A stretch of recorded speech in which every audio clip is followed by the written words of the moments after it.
नमस्कार, prime debate में आपका स्वागत है। हम ग्लोबल पंजाब के नॉर्थ अमेरिका के दर्शकों का और संगत टीवी के यूके और यूरोप के दर्शकों का भी स्वागत करते हैं।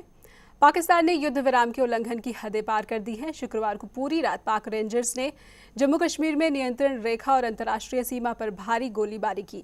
बीएसएफ की 2 दर्जन से ज्यादा चौकियों को निशाना बनाया गया। भारी गोलाबारी में 2 जवान घायल हो गए, जबकि इसी बीच एक घुसपैठिया मार गिराया गया। पाकिस्तान ने पिछले 1 हफ्ते से जम्मू कश्मीर में नियंत्रण रेखा और अंतर्राष्ट्रीय सीमा पर गोलीबारी तेज कर दी है। युद्ध विराम उल्लंघन की हरकतों पर आमदा पाकिस्तान ने शुक्रवार रात को फिर से तेज गोलीबारी करते हुए कठुआ, सांबा, हीरानगर, आरएसपुरा और परगवाल सेक्टर में बीएसएफ की 2 दर्जन से ज्यादा चौकियों को निशाना बनाया। जवाब में भारतीय फौज ने भी फायरिंग की। शुक्रवार को पूरी रात चली भारी गोलीबारी में बीएसएफ के 2 जवान घायल हो गए, जबकि एक घुसपैठिया मार गिराया गया। पाकिस्तान की बढ़ती हरकतों को देखकर मुख्यमंत्री उमर अब्दुल्ला ने केंद्र से पाकिस्तान के साथ मसला उठाने की अपील की है। मेरी तो यही गुजारिश होगी गवर्नमेंट ऑफ इंडिया के साथ कि वो पाकिस्तान की हुकूमत के साथ इसको बड़े जोर से टेक अप कर लें। अभी तक इस पीस प्रोसेस का सबसे कामयाब हिस्सा जो है ये सीज फायर रहा है। अगर ये सीज फायर टूट जाता है तो वापस फिर जो है इसको काबू करना जो है या वापस इसको करना बहुत मुश्किल होगा। खबर ये भी मिली है कि सीमा पार भारी तादाद में घुसपैठी इस ओर आने की फिराक में हैं। घुसपैठ की फिराक में उस पार बैठे आतंकवादियों की तादाद सैकड़ों में बताई जा रही है। लेकिन पाकिस्तान अब भी यही कह रहा है कि शांति बहाली के लिए उसकी ओर से जो बन पड़ता है वो कर रहा है और पाकिस्तान सरकार इलाके में शांति बहाली के लिए प्रतिबद्ध है।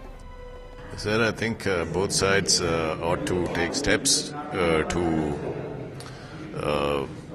stabilize the situation on the LOC. I think this is the understanding, this is the decision of the 2 prime ministers.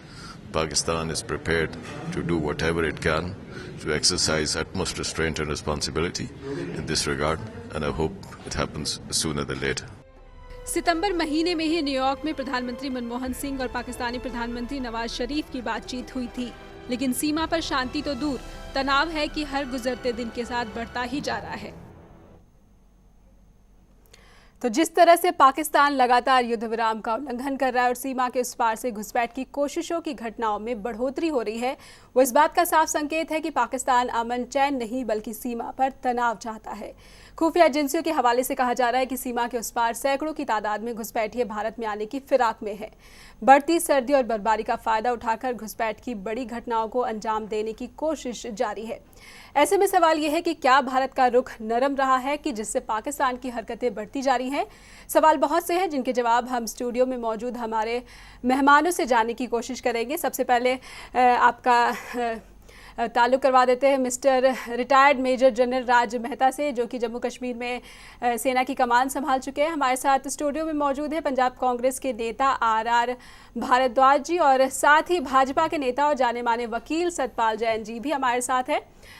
Major general साहब, सबसे आपसे जानना चाहेंगे कि इस वक्त जो पाकिस्तान की हरकतें बढ़ गई हैं, क्या मायने निकाला जाए कि 2003 समझौते को जो पाकिस्तान लगातार तोड़ रहा है ये ख़त्म हो गया है, या फिर ऐसे ही ढोने की जो पाकिस्तान और भारत की तरफ से जो तस्वीर जारी है कि ढोया जा रहा है, क्या सिचुएशन है, क्या लगता है? मैम, मेरे ख्याल सिचुएशन इतनी परेशान होने वाली नहीं है। ये कई सालों पहले से भी होता आया है और कंटिन्यू हो रहा है। मेरे हिसाब से फ़र्क इतना ही है कि मीडिया रिपोर्ट ज़्यादा कर रहा है। अच्छा। इस तरीके की वारदातें होती रहती हैं, शायद थोड़ा बहुत मात्रा बढ़ गई हो। अब ये मान के चलें कि अगर वो फायर कर रहे हैं तो हम फायर का जवाब फायर से ही दे रहे हैं, और आप तो रिपोर्ट कर रहे हैं कि हमारी कैजुअल्टीज़ हुई हैं। शायद हमारे पास जानने का तरीका नहीं है कि उनकी कैजुअल्टीज़ कितनी हुई हैं। जी सर, लेकिन एक ये भी है कि जो सीमावर्ती इलाके के गांव वाले हैं उनका भी बयान ये आ रहा है लगातार कि काफ़ी साल बाद इस तरह से पाकिस्तान की तरफ से फायरिंग हुई है और इससे वो दहशत में है। नहीं, वो जो रियलिटी है उसको हम नकार नहीं सकते मैम। रियलिटी ये है कि अमेरिका, अफ़गानिस्तान, पाकिस्तान जो हाइफेनेटेड वर्ड है वहाँ से निकलने वाला है। उन्होंने काफ़ी हद तक अपनी निकलने की तैयारी शुरू भी कर दी है। वहाँ पर जो इनके सामने आतंकवादी थे वो इस वक्त अंडर एम्प्लॉयड हैं, और पाकिस्तान की पुरजोर कोशिश रहेगी कि वहाँ से हटा करके वो हिंदुस्तान की तरफ लगाने की कोशिश करें, क्योंकि हिंदुस्तान और कश्मीर का मसला उनके लिए ज़रूरी मसला है। जी, आपसे जानना चाहेंगे कि उमर अब्दुल्ला जी ने ये मांग की है केंद्र से कि पाकिस्तान से मसला उठाने की ज़रूरत आन पड़ी है। कांग्रेस सरकार क्या अब अगला कदम उठाने जा रही है? देखिए, पहली बात तो मैं ये कहूँगा, जो जनरल साहब ने कही है कि ये जो फायरिंग है ये कोई नई बात नहीं है और ये बढ़ी है ख़ास करके उस टाइम से जबकि वहाँ पर इलेक्टेड गवर्नमेंट नवाज़ शरीफ की आई है। जो एलिमेंट इस काम को कर रहे हैं उसके अंदर हो सकता है आर्मी भी कुछ हद तक पाकिस्तान की शामिल हो, तो वो कर रहे हैं इस चीज़ के लिए कि ये जो इलेक्टेड गवर्नमेंट है पाकिस्तान की ये कामयाब ना हो, क्योंकि इलेक्टेड गवर्नमेंट कहीं की भी हो उसका नज़रिया होता है मुड़ के पावर में आना और लोगों की तसल्ली करना, डेवलपमेंट, ट्रेड, बिजनेस को एनकरेज करना। वो कभी नहीं चाहेंगे कि डिस्टेबलाइज पोजीशन हो और उससे फेल हो जाए। और ख़ास करके नवाज़ शरीफ, मैं उसकी वकालत नहीं कर रहा, पर नवाज़ शरीफ को 1999 में इस करके निकाला था कि उसने पीस टॉक शुरू करी थी। जी, लेकिन नवाज शरीफ ने न्यूयॉर्क में जिस मैं अपनी एक मिनट कर देता। दूसरी बात जो जनरल साहब ने कही, मेरे पास एक्सप्रेस ट्रिब्यून की जो पाकिस्तान का लीडिंग न्यूज़पेपर है उसकी रिपोर्ट है। वो कहता है कि असरानी पाकिस्तान रेंजर मारा गया दतूत इलाके में। 11 अक्टूबर को मॉर्टिंग शेलिंग हुई और स्कूल के बच्चे 3 घंटे वहाँ स्ट्रैंडेड रहे। कटियाल के अंदर फायरिंग हुई, बच्चे और 5 औरतें जख्मी हुई।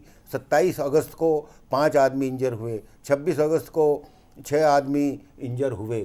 तो जो अगर आप पाकिस्तान की खबरें और पाकिस्तान के न्यूज़ देखें तो उसमें क्लियर होगा कि उनकी तरफ से भी हुई है। भारत सरकार को और यहाँ के लोगों को इस बात का पता है कि पाकिस्तान के अंदर इलेक्टेड गवर्नमेंट हमेशा कमज़ोर रही है, आर्मी हावी रही है और उसकी वजह से टेररिस्ट कैंप वहाँ पर पनपे है।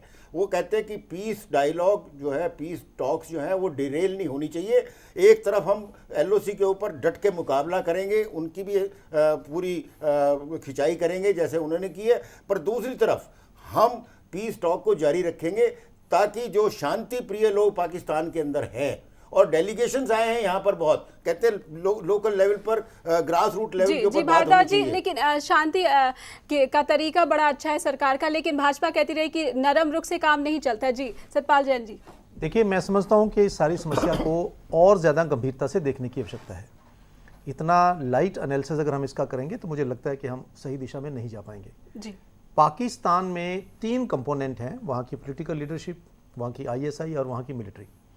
भारत के प्रति तीनों की एक मैं समझूंगा लोगों में भ्रम पैदा करने का प्रयास होता है कि सरकार तो चाहती है शांति प्रक्रिया बनी रहे लेकिन मिलिट्री नहीं मानती, मिलिट्री वाले ISI पर ब्लेम दे देंगे। ISI जैसा कि नवाज शरीफ ने बयान दिया था न्यूयॉर्क में, ऐसा कहीं नहीं लगा कि वो चाहते हैं कि शांति, बल्कि कड़ा संदेश दिया था नवाज शरीफ। मेरा इसमें यह कहना यह है कि पहली बात तो आप ये समझ कर चलें कि पाकिस्तान का जो वजूद है, उनका जो अस्तित्व है, वो अस्तित्व ही चाहे मिलिट्री है, चाहे ISI है, चाहे वहाँ की पॉलिटिकल लीडरशिप है, उसका अस्तित्व भारत के विरोध में बोलकर, भारत के विरोधी कार्रवाई करके, भारत को नीचा दिखाने का प्रयास करना, उसी के अंदर उनका हित, उनको लगता है कि हमारा हित उसमें है।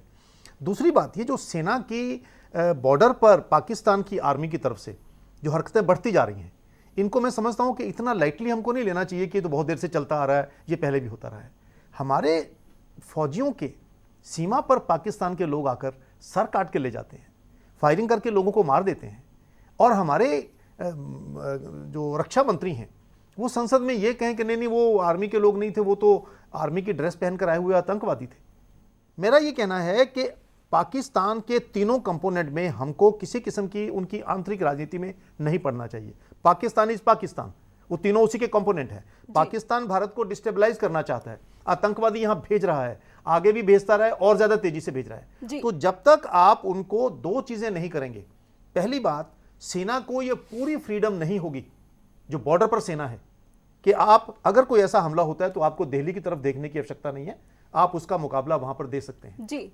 दूसरा, भारत सरकार को भी एक सिग्नल देना पड़ेगा कि हम इन मामलों में वो ये सोच करके ये तो पहले भी चलते आए हैं, आगे भी चलते आए हैं, चलता रहेगा, ऐसा नहीं है। आप अगर स्ट्रॉन्ग सिग्नल देंगे, जब तक पाकिस्तान को स्ट्रॉन्ग सिग्नल नहीं जाएगा तब तक मुझे नहीं लगता कि पाकिस्तान की हरकतें बंद होने वाली। मेजर साहब, मैम, मैं ये तो नहीं कहूँगा कि मैं आउटराइट डिसएग्री करता हूँ जो साहब ने बातचीत की है। जी बिल्कुल। बट इतना मैं ज़रूर कहता हूँ कि हिंदुस्तान और पाकिस्तान 2 अलग ब्रैकेट्स में हैं।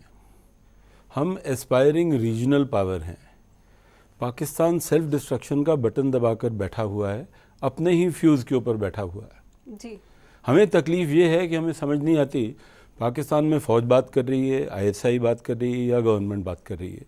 अब ये तकलीफ़ एक्चुअली हमारी नहीं, ये तकलीफ़ पाकिस्तान की है। जी, लेकिन जैसे कि पाकिस्तान की अंदरूनी डिफ़िकल्टीज़ के लिए हमें माफ़ी मांगने की ज़रूरत नहीं है। जी दूसरा ये सोचना कि फ़ौज इस तरीके से बॉर्डर पे काम कर रही है कि फ़ौज के ऊपर गवर्नमेंट की लगाम है और हम ऐसी कार्रवाई नहीं कर सकते जिसको जवाबदारी की कार्रवाई माना जाए, वो एक्चुअली फ़ौज को जलील करना और बेइज्जत करने वाली बात आ जाती है। जी यही बात है। नहीं, मैं ये बताना चाहूँगा ये बात सुनिए। कि मैं फ़ौज में लाइन ऑफ कंट्रोल और लाइन ऑफ एक्चुअल कंट्रोल दोनों के ऊपर नौकरी कर चुका हूँ। जब मैंने ऐसे एक हादसे का बदला लिया था तो मेरे को किसी को जवाब नहीं देना पड़ा, और वो बदला इतना ज़बरदस्त लिया गया था कि बदले का जो टेप था वो डिफेंस मिनिस्टर तक पहुंचाया गया था। किसी ने टुकाई नहीं की मेरी। 2003 की बात कर रहा हूँ। लेकिन खबरें ये भी आई है कि प्रधानमंत्री ने केरन सेक्टर में जो सेना की कार्रवाई थी उस पर चिंता जताई है। क्या इससे नहीं लगता कि सेना का मनोबल, अगर मीडिया किसी बात को अपना अंदाज देता है तो आदमी को पूछना पड़ता है कि मीडिया के पास नॉलेज क्या थी इस तरीके की टिप्पणी करने का। वो तो खैर अलग बात है, वो आज का सब्जेक्ट नहीं है। पर मैं इतना ज़रूर बताना चाहूँगा कि फ़ौज के ऊपर, BSF के ऊपर ऐसी कोई लगाम नहीं है कि अगर हमें कोई चपेड़ मारे हम चपेड़ का जवाब ना दें चपेड़ के लेकिन साथ। राजनीतिक इच्छा शक्ति की भी जरूरत है। मैं एक और बात कहना चाहूँगा कि फ़ौज अपोलिटिकल है। इसका मतलब हमें पॉलिटिक्स में कोई दिलचस्पी नहीं है। हमारे साथ फ़ौज ने लड़ाई कांग्रेस के नीचे भी लड़ी है, BSF के नीचे, BJP के नीचे भी लड़ी है। 99 की लड़ाई में बादशाहियत या जो कंट्रोल था वो BJP का था। 62 की लड़ाई, 65 की लड़ाई, 71 की लड़ाई कांग्रेस थी। जहां तक सेना का ताल्लुक है, भारत की सेना पर सबका पूरा विश्वास है। आप पता नहीं कैसे आपने इन शब्दों का इस्तेमाल किया कि उनको जलील करने वाली बात है, अपमानित करने वाली बात है। 2004 तक जो सरकार थी उसने पूरी फ्रीडम दी थी। 2004 के बाद जो सरकार आई है वो उस मामले में उतनी फ्रीडम सेना को नहीं दे रही जितनी फ्रीडम देनी चाहिए। सेना के बारे में किसी के मन में कोई शक नहीं है। एक बात को मानने को बिल्कुल तैयार नहीं हूं कि आज की पॉलिटिकल लीडरशिप फौज को दबाकर बैठी हुई है कि आप चपेट खाते रहो, आप मार खाते रहो और आप कुछ ना करो। इस चीज का आप क्लियरली पता कर सकते हैं, जितनी कैजुअलिटीज वहां पर हमारी हुई है उनसे ज्यादा पाकिस्तान की हुई। जैन साहब ने कहा कि करारा जवाब देना पड़ेगा। मैं समझता हूं शायद करारे जवाब का मतलब है कि हमें उनके साथ लार्ज स्केल, फुल स्केल के ऊपर युद्ध कर देना शुरू कर देना चाहिए, वार करनी चाहिए। लेकिन जब बीजेपी की सरकार थी उस वक्त माननीय अटल बिहारी वाजपेयी जी प्रधानमंत्री थे। वो भी गए थे लाहौर में, बस सर्विस शुरू की थी और पीस प्रोसेस शुरू किया था।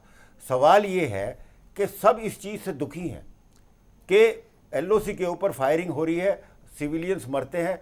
मैं ये जानता हूँ, आप भी जानते हैं कि जितने हमारे यहाँ मरते हैं शायद उतने ही पाकिस्तान के यहाँ मरते हैं। एक दो इधर ज़्यादा, एक दो कम इधर हो गए। इस गणना के अंदर, इस अर्थमेटिक के अंदर पढ़ने की आवश्यकता नहीं है। पर सवाल ये है कि अगर ये चीज़ हो रही है तो इसको नॉर्मलाइज करने का तरीका क्या, लड़ाई छेड़ना है या पीस प्रोसेस को जारी रखना है? जी, लेकिन चिंता की स्थिति बन गई है। उमर अब्दुल्ला जो कि वहां पे जम्मू कश्मीर में कांग्रेस के साथ ही साझा सरकार चला रहे हैं, उन्होंने चिंता जताई है कि मसला पाकिस्तान से उठाने की जरूरत है। जी सतपाल जी, देखिए मेरा इसमें दो निवेदन है। पहली बात तो मेरा ये कहना है कि पाकिस्तान की अंदरूनी पॉलिटिक्स क्या है, पाकिस्तान की सेना की क्या कंपल्शंस हैं, हमें उसको जस्टिफाई करने का प्रयास हरगिज नहीं करना चाहिए। उनकी अपनी प्रॉब्लम्स हैं, वो सॉल्व करें। हमारे घर की भी प्रॉब्लम्स हो सकती हैं। दूसरा, इस मामले में राजनीति करने का कोई प्रश्न नहीं है। सेना का सामान सेना का है, चाहे अटल जी प्रधानमंत्री हैं, चाहे मनमोहन सिंह जी प्रधानमंत्री। लेकिन मोदी जी सेना ने में इस क्षमता मुद्दे है। को अपने लेकिन मेरा कहना यह है, जो आपने मोदी जी का जिक्र किया, सवाल जो प्रश्न इस समय यह है, सारे अंतर्राष्ट्रीय जगत को, सारे देश में, सारी दुनिया में यह मैसेज जो जाना चाहिए कि भारत के साथ अगर पाकिस्तान को इस तरीके की हरकत करता है तो हम उसका राजनीतिक स्तर पर भी, उसका डिप्लोमेटिक लेवल पर भी और मिलिट्री लेवल पर भी एक स्ट्रॉन्ग जवाब दे सकते हैं। आज तक वो सिग्नल नहीं जा पा रहा है। आपने अटल जी का जिक्र किया। अटल बिहारी वाजपेयी जी 98 में पाकिस्तान में नवाज शरीफ के समय में बस लेकर गए। उससे पहले हमारा 25 मेंबर का डेलीगेशन गया था लाहौर, मैं उसमें शामिल था। कपिल सिब्बल जी, सुषमा जी, सब लोग उसके अंदर शामिल थे। हम वो सारा वहां होकर आए। उसके तुरंत बाद कारगिल आया। लेकिन जो ही कारगिल आया, आप इस बात को मानेंगे, जिसका इंसिडेंट का जिक्र आपने 2003 में किया, तभी अटल बिहारी वाजपेयी प्राइम मिनिस्टर थे। हमारी सेनाओं को पूरी आज़ादी थी, पूरी फ्रीडम दी गई, वो हर चीज़ का जवाब दें, और उन्होंने जवाब दिया और हमने कारगिल खाली कराया। कोई भारत का चाहे प्रधानमंत्री कोई हो, जी, सरकार कोई हो, जी। हमारी कभी यह मंशा नहीं रही कि हम पाकिस्तान में जाकर इंक्लूड करें। जी, हम जी। युद्ध की बात ये बिल्कुल कह रहे नहीं कर कि जो रहे। हम 5 बिल्कुल जवानों युद्ध के की सर बात नहीं काटे कर रहे, गए, पर उससे अगर जो युद्ध आता है तो उसके लिए छवि तैयार है भी रहना कमजोर चाहिए। देश के रूप में उभरी है। मेन जी चीज जैन साहब कह रहे हैं कि आज की तारीख में फौज के ऊपर पॉलिटिकल बॉसेस की पाबंदी है। नहीं, मैं नहीं कह रहा, मैं कहता हूं पूरी फ्रीडम नहीं है। अच्छा, पूरी फ्रीडम नहीं है। जी, मैं जी, इनसे हम एक मेजर जनरल एक साहब से- सवाल पूछता हूं कि किस तरह की फ्रीडम ये चाहते हैं फौज के लिए। जी भारद्वाज जी जी, आपसे जानना चाहेंगे कि मतलब ये कह रहे हैं कि फिर- क्या फिर छवि आप जवाब कमजोर दें इस हुई है बात देश का में, 5 जवानों के कि सर वो- वहां काट लिए गए, क्या इतने भर से इस घटना से देश की छवि खराब हुई है दुनिया में? मैम, मैं आपको बताना चाहूँगा कि एक चींटी को मारने के लिए हथौड़ी की ज़रूरत ज़्यादा नहीं पड़ती। अगर आप इस्तेमाल करें तो आपको थोड़ा सा सोचना पड़ता है कि इतना एफर्ट लगाने की ज़रूरत थी या नहीं थी। हमारी असली जो तकलीफ़ें हैं वो चाइना पाकिस्तान से काफ़ी कम है, चाइना से कहीं ज़्यादा। जी, हमको ये चिंता जो का भी डिस्कशन विषय है इसलिए भी है कि चीन अब पाकिस्तान में परमाणु रिएक्टर लगा रहा है, ये भी नहीं, एक वो चिंता ठीक का है, विषय ही है। वो ठीक है। मतलब वो जो टेक्नोलॉजी दे रहे हैं काफ़ी घटिया टेक्नोलॉजी है, तो हर एक चीज़ के लेकिन अंदरूनी फिर भी वो भारत के लिए चिंता का सबब है। वो ठीक है मैम, मैं नहीं ये नहीं मानता कि सबब नहीं है। सबब ये भी है कि अगर दोनों ने हाथ मिला लिया लड़ाई के माहौल में और हमें दोनों फ्रंट्स का सामना करना पड़ा तो शायद हमारी तकलीफ़ें बढ़ जाएंगी। बट इस बड़ी दुनिया में हम दोस्तों के बिना नहीं हैं, तो हमको ज़्यादा परेशान भी होने की ज़रूरत नहीं। कूटनीति और स्ट्रॉन्ग करने की जरूरत तो है, ये हमारे लिए। मैं खास बात ये कहना चाहता हूँ मैम कि आपका जो सबसे विजिबल हथियार है पाकिस्तान को सबक सिखलाने के लिए या उसको ठिकाने लगाने के लिए, वो आपकी फ़ौज है। फ़ौज में आर्मी, नेवी, एयरफोर्स, BSF सब शामिल हैं, यूनिफॉर्म फोर्सेस हैं। इनमें एक तो आपको विश्वास रखना चाहिए इनकी काबिलियत में। हमारी काबिलियत जो 1947 में थी आज तक वो कायम है। 62 को छोड़ दें, वो हम कहानी नहीं गिनना चाहते, जी, बिकॉज जी, उसमें इससे जाने कई का कलाकार हैं आगे जिन्होंने। मैं ये कहना चाहता हूँ अगर आप हमारे में इज्जत रखते हैं, फेथ रखते हैं, अगर आप हमारी देख रेख रखते बिल्कुल, हैं फौज में या तो ना बिल्कुल भी रखें, सबका पूरा हम विश्वास है। 100% डिलीवरी देने को तैयार हैं। हमें जी, कोई फौज फर्क नहीं से पड़ता किसी को कि कोई शिकायत गवर्नमेंट नहीं, किसकी शिकायत है। अभी हो रही है तो आप ये मान के चलें गवर्नमेंट से हो फौज से रही कोई है। शिकायत ये नहीं। कहा गया कि न्यूयॉर्क में जो बातचीत हुई उसके बहुत कई हफ्ते बीत गए, लेकिन फिर भी दोनों देश के जो सैन्य अधिकारियों में कोई भी बैठक नहीं हुई, युद्ध विराम का उल्लंघन लगातार मैं होता रहा। आप लोग बार बार इस बात का जिक्र उठाते हैं कि 5 जवानों का सर कलम कर दिया और आपने क्या किया। ये फोरम सही नहीं है मेरे को बताने के लिए कि हम किस तरह का रिस्पांस करते आए हैं और करते रहेंगे। बट आप ये मान के चलें कि हमने जो रिस्पांस करना है वो या तो कर लिया है या करेंगे, उसका हमको ढंडोरा पीटने की जरूरत जी, नहीं। लेकिन आर भारद्वाज जी जानना मैं एक चाहेंगे, चीज- न्यूयॉर्क मैं- में जो प्रधानमंत्रियों की बातचीत हुई थी वो क्या कहे कि असफल थी?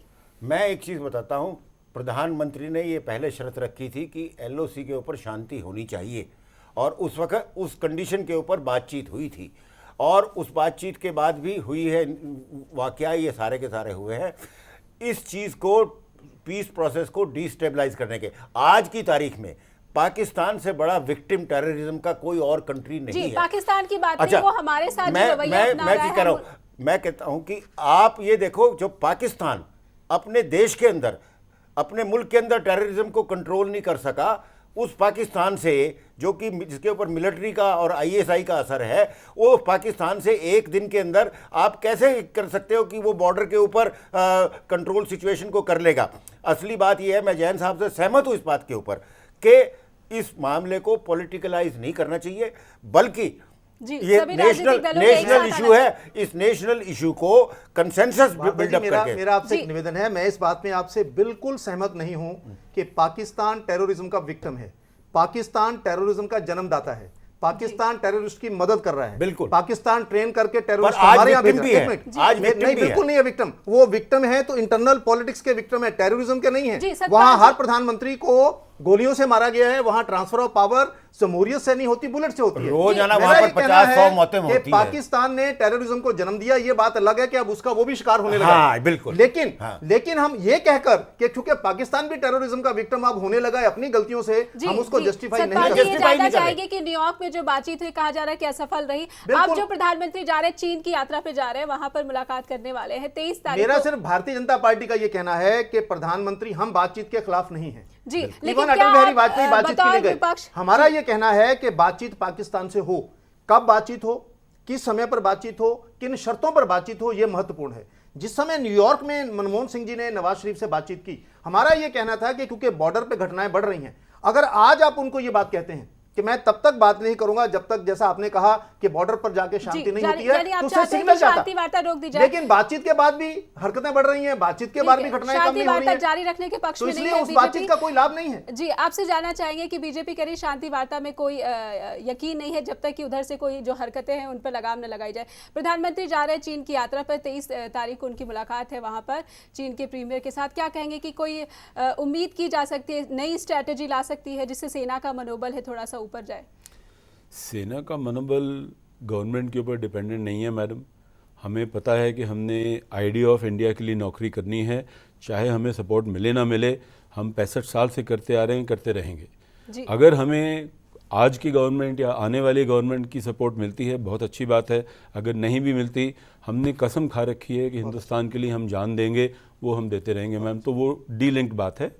चाइना में जो हम जा रहे हैं हमें सूझबूझ से बात करनी चाहिए, क्योंकि चाइना के साथ हमारी सबसे बड़ी फिक्र ये है कि एक तो बॉर्डर का जो मसला है वो दूर होना चाहिए, दूसरा पाकिस्तान की और चाइना की जो आपसी हमदर्दी है वो हमारे लिए एक अच्छा रुख या अच्छा डेवलपमेंट नहीं है। दोनों की दोस्ती उसको हमारे लिए हमको चाइना को बताना है कि आप और हम डिफरेंट लीग में हैं, हम रीजनल पावर हैं या बनने की चेष्टा रखते हैं।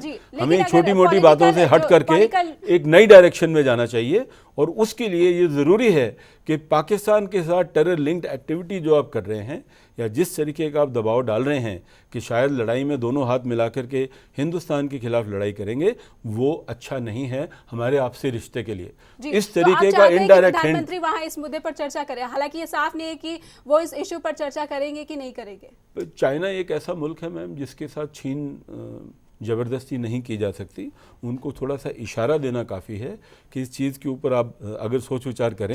अगले 10-15 साल में हम चाहेंगे कि आपका रिश्ता इतना, क्योंकि अभी चाइना को सबसे बड़ी तकलीफ क्या है मैम, जो चाइना की तकलीफ क्या है कि चाइना के जो मुसलमान हैं उइगर प्रोविंस में, जिनजियांग प्रोविंस में उइगर पॉपुलेशन को तकलीफ दी जा रही है। कौन दे रहा है? पाकिस्तान दे रहा है। मेहता जी, जो पाकिस्तान के जो टेररिस्ट हैं वहां तक पहुंच गए हैं और चाइना ने नाराजगी जताई है पाकिस्तान के साथ बोल करके कि ज्यादती बंद करें। रामायण में जो प्रसंग आता है जब समुद्र पर पुल बनाने की अनुमति समुद्र नहीं दे रहा था, तो जो भगवान राम ने कहा था भयबिन होए न प्रीति, जब तक आप अपने दुश्मन को डर नहीं दिखाओगे, उसको आपका डर नहीं होगा, तब तक दोस्ती भी नहीं हो सकती है। इसलिए जो बात आप कह रहे हैं, अगर प्रधानमंत्री जी पूरी पॉइंट ऑफ स्ट्रेंथ से बात करें और चाइना को लगे कि भले ही ठीक है आज जनरल इंप्रेशन है कि चाइना शायद हमारे से ज्यादा स्ट्रांग होगा, अगर फर्मली आप बात करते हैं तो चाइना भी डरेगा, पाकिस्तान भी डरेगा, और अगर वीक सिग्नल जाएगा नहीं, ये बात बिल्कुल ठीक है।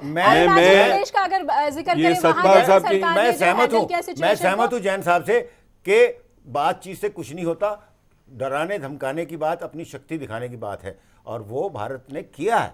हमारे पास आज इंटरकॉन्टिनेंटल मिसाइल है, हमारे पास न्यूक्लियर बॉम्ब्स है, और चाइना को भी इस बात का पता है।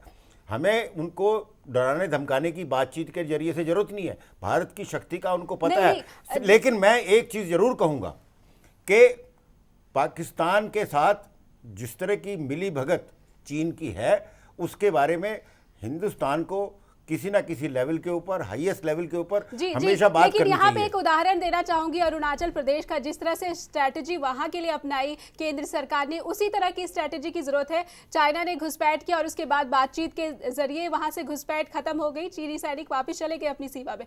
क्या इसी तरह की जो इच्छा शक्ति वो पाकिस्तान के साथ नहीं हो सकती? मैं बताना चाहूँगा कि इस केस में जो सतपाल साहब बात कर रहे हैं उसमें कहीं ज़्यादा वजन है, और इनकी बातचीत एक सेंटेंस में समअप की जा सकती है, जब तक आप मजबूत नहीं हैं आपको इज्जत नहीं मिलने वाली। भयबिन होए न प्रीति, ये पाकिस्तान भी समझता है, खास करके चीन समझता है, क्योंकि चीन उन्हीं मुल्कों को इज्जत देता है, जैसे वियतनाम 1979 जिसने इनको थप्पड़ मारने की जहमत रखी हो। मैं नहीं कहता कि हम चीन को जाकर थप्पड़ मारने की ज़रूरत नहीं है, बट हमको मजबूत होना चाहिए, और पिछले करीब 20-25 सालों से हम चीन के खिलाफ इतने मजबूत नहीं हैं। इसमें जो आज की गवर्नमेंट है या बीच में बीजेपी जो भी गवर्नमेंट थी, उनका आज तक का मैसेज ये था कि चीन के पास सड़कें मत जाकर बनाओ, शायद चीन माइंड करेगा। लेकिन इस जो तरीके हाल में की हुआ जो है, उससे तो बदसलूकी थोड़ा सा अपने ही मजबूत- सिपाहियों के साथ, पहले तो आप उम्मीद रखें कि ऊंचे दर्जे का काम करें, फिर उनको सड़कें ना बनाने दें, इंफ्रास्ट्रक्चर ना बनाने दें, तनख्वाह पर रोक टोक डाल दें वगैरह वगैरह।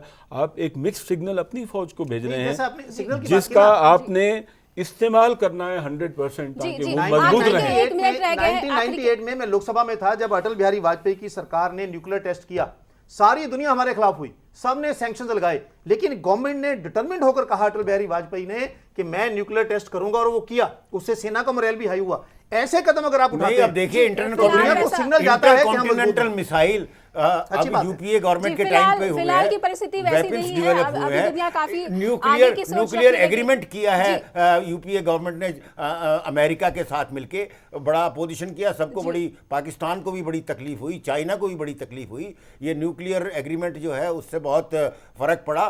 तो ये नहीं है कि सरकार, चाहे मैं कहता हूं चाहे यूपी की हो, चाहे बीजेपी की या जी, एनडीए जी, की सरकार जी, हो, जी। पर लेकिन आनंद भारद्वाज जी, आखिरी का कुछ बस उनको ऐसा कहिए वक्त कि रह जरा गया है। फर्म फौज भी अच्छी करें। की बाकी फौज सब की बातें जो ठीक है, सोच वो है फर्म मैम, भी। फौज की जो सोच है वो शब्दों पर कभी बेस नहीं हो सकती, रियलिटी पे बेस ठीक है, होनी चाहिए। सही बात। रियलिटी ये है कि पिछले 25 साल से हमारी आर्टिलरी के पास 400 बंदूकें कम हैं, तोपें कम हैं, हमारे पास हवाई जहाज कम हैं, हेलीकॉप्टर कम हैं, इंफ्रास्ट्रक्चर कम है, नफरी में रोक टोक लगी हुई है, कोई भी चीज़ होने से पहले आधुनिक हथियारों कैंसिल की हो कमी जाती है। है। आखिरी का कुछ पल रह अगर गया है, आपने आपसे फौज जानना को मजबूत चाहेंगे कि बनाना है, इन प्रधानमंत्री सब जाते चीजों ही पर ध्यान अक्टूबर देना को चीन पड़ेगा। जा रहे हैं, वहीं गृह मंत्री शिंदे यहाँ पर आ रहे हैं जो फॉरवर्ड इलाके हैं, वहाँ पे क्या कोई उम्मीद की जा सकती है कि अब जो नीति में फेरबदल किया जाएगा? आखिरी के कुछ वक्त है, थोड़े से भी बता दीजिए। नीति के अंदर बदल ये किया जाएगा मेरे विचार से कि फौज का हौसला अफजाई करने के लिए शिंदे साहब वहाँ पर जा रहे हैं, और वो क्लियर मैसेज लेकर जा रहे हैं कि आपको पूरी फ्रीडम है, पूरी आज़ादी है, अगर आपके साथ कोई ज्यादती होती है तो उसका आपने मुंह तोड़ जवाब देना है, कोई किसी तरह की चिंता नहीं करनी। और प्रधानमंत्री जा रहे हैं, उन्होंने भी ये बात क्लियरली कहनी है कि पाकिस्तान के साथ, और चीन ने जब पीस वार्ता हुई थी, उनका बयान आया था चीन का कि हम इसको वेलकम करते हैं। समय समाप्ति के कगार पर है। बहुत बहुत शुक्रिया चर्चा में शामिल होने के लिए। जब जाए लड़ो और सो रण में, निश्चय कर अपनी जीत करो। जी, बहुत बहुत शुक्रिया मेहमानों का। हमारे इतिहास रहा है कि पाकिस्तान ने हमेशा शांति की बात करके भारत के सामने युद्ध जैसी स्थिति रखी है। मनमोहन सिंह कोशिश में है कि शांति और आपसी तालमेल बढ़ाकर मसला सुलझा लिया जाए, लेकिन इस क्रम में उनकी सितंबर में न्यूयॉर्क में की गई कोशिश असफल रही। उम्मीद करते हैं कि केंद्र अपनी नीति पर फिर से निगाहें दौड़ाएगा ताकि भारत की छवि एक मजबूत देश की तरह बनी रहे। प्राइम डिबेट में आज के लिए बस इतना ही। नमस्कार। खबरों की दुनिया में आइए, हमारे साथ कहीं भी और कभी भी जुड़िए। हम मिलेंगे फेसबुक पर, हम दिखेंगे यूट्यूब पर, हमें फॉलो कीजिए ट्विटर पर। खबरों के साथ बने रहिए रात दिन।